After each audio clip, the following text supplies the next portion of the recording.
Hey, everybody. Remember, if you're a fan of the Tennessee Volunteers or just sports in general, please like, comment, and subscribe.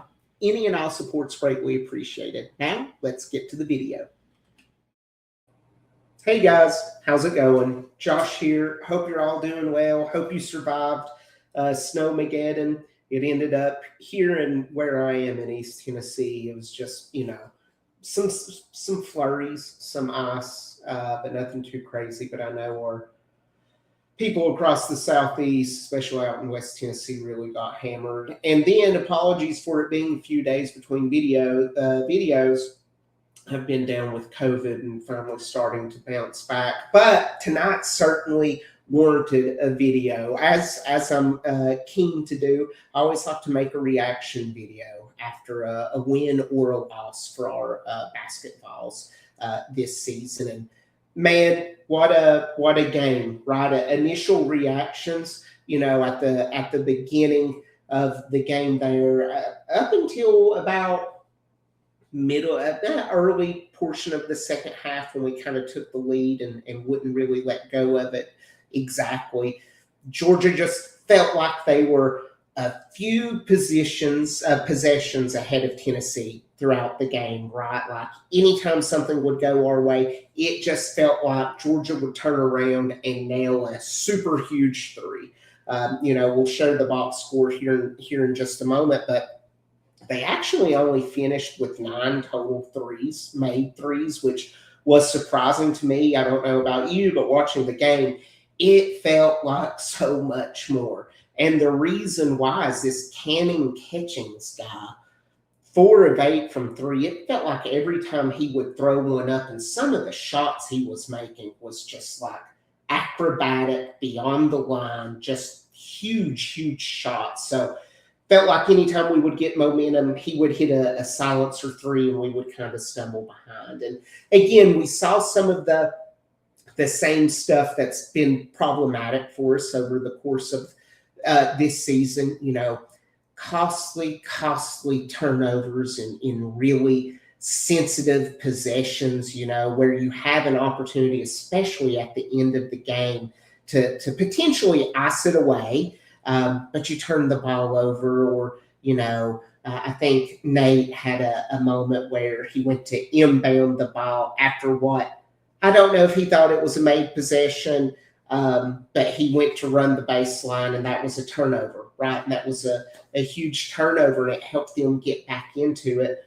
Candidly speaking, now granted, I'm not a professional basketball player, that didn't even cross my mind when he started running up and down the free throw line, the baseline after that. So even I was like, how am I going to be mad at this guy when I don't even know that? But stuff like that, a couple of missed shots as well. We know this was an overtime game, right?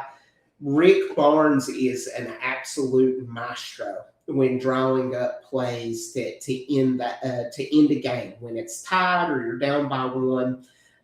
He lined up everyone just below half court, had a bunch of motions, got the ball over to Okpara, who handed it off to Gillespie, who essentially was able to run down the court in like 2 seconds, throw up a prayer from almost the free throw line. It just kind of rimmed in and out. So, again, I wouldn't call that a mistake, but we were in a position to win that game.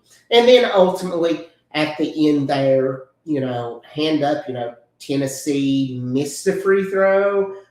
We were up by 3. I think there was about 15 seconds left, I want to say. Georgia inbounds the ball. This is in overtime. They bring the ball down the court. I can't recall exactly who had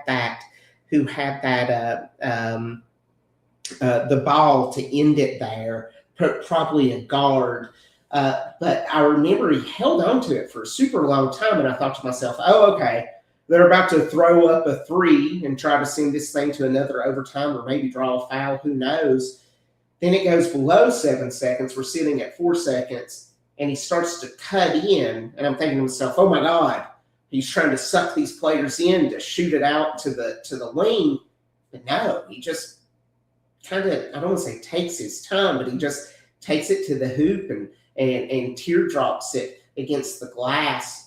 Leaves half a second left, and all we had to do was inbound and win. So, I don't want to say that this was exactly a game that Tennessee should have won. That came up by one of the announcers earlier. Took a little help and a mental mistake from Georgia to really seal that victory. But again, a good sign of a team that's persevering and that's improving and growing throughout the season is you've got a double overtime victory against Texas A&M. You've now got an overtime victory against Georgia.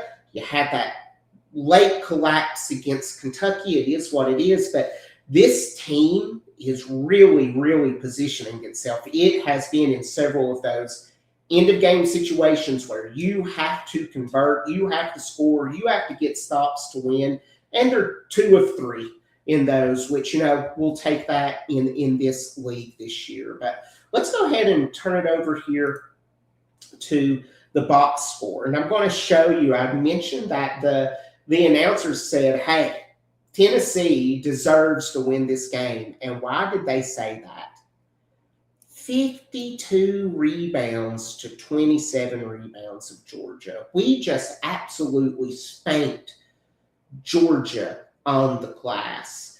But you see that, what is that, plus 25 rebounds, specifically offensive rebounds. Look at this, guys. 26 offensive rebounds to their 7.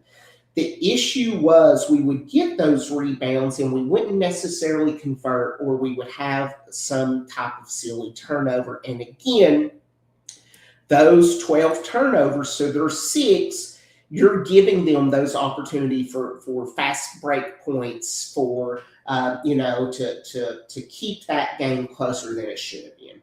If Tennessee would have played a more clean game, I feel confident in saying we would have probably whooped their hind end. But silly mistakes, foul trouble early, turnovers, really played into why this game went to overtime. And something else, yet again, that 15 of 25 from free throw range there, 60%, we want to see that percentage up closer to 70, 75%.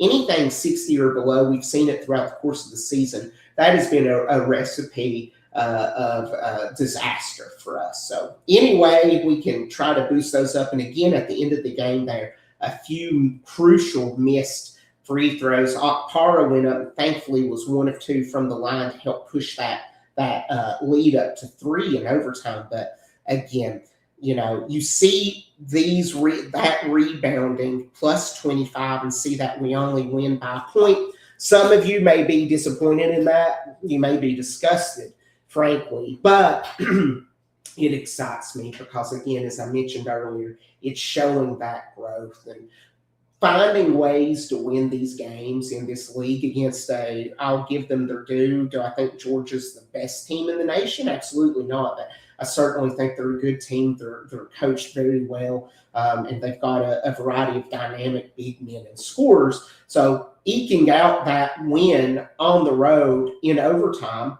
who knows how many other teams would have been able to do that. So kudos to our Vols today. But I always like to give this credit where credit's due. The last few videos, I've talked ad nauseum about Nate Ament. I'm not going to do that this game. He's still continuing to improve. He was a big part of this game, especially in the second half.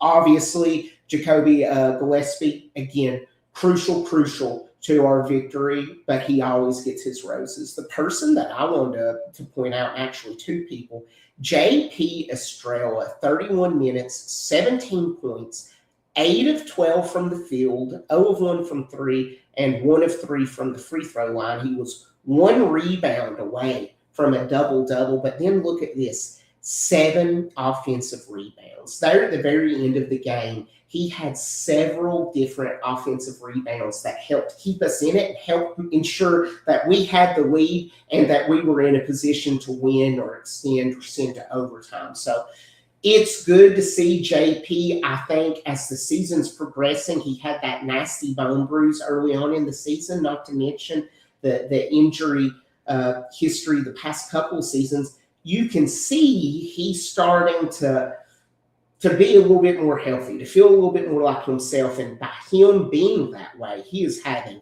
a real impact on this team. And that was evident this game. And then someone else I think deserves a ton of credits, Bishop Boswell. 13 points, 2 of 3 from 3, 5 of 6 from free throw. He's a 64% shooter from the charity stripe, so it's good to see that. But also 10 rebounds as well, 2 of those being offensive. So this is like his 4th or 5th double-double of the game. So kudos to you, Bishop. It's nice to have that compliment to Gillespie at the guard level, and it's great for Para, who again comes in and puts in work, 6 points, 11 rebounds, no turnovers. It's good to have each of those crucial players having that complementary piece that kind of helps them, but it also clears this guy a little bit more to be able to make more plays and position himself for offense. So I'd love to hear what you guys think. What's your reaction after today's game? Disheartened, happy, cautiously optimistic? Where I'm at, I am starting to see this team as more of a Sweet 16 type team. If we can keep getting healthy, if we can continue to improve and take, you've heard this a dozen times now after all of these reaction videos, if we can continue to reduce the mental errors and mental mistakes, this team can be dangerous come March. So we're on a 2-game win streak. Stephen Pearl comes to town this Saturday. I'm hoping I'll be there if I'm feeling a little bit better, or if the second round of Snowmageddon doesn't keep me at home. But please put in the comments what's your reaction, and I look forward to reading them. Thanks. Thanks again for stopping in today. And remember, if you like this content, I can't ask enough. Please like, comment, and subscribe. Any and all support's greatly appreciated. And as always, go Vols!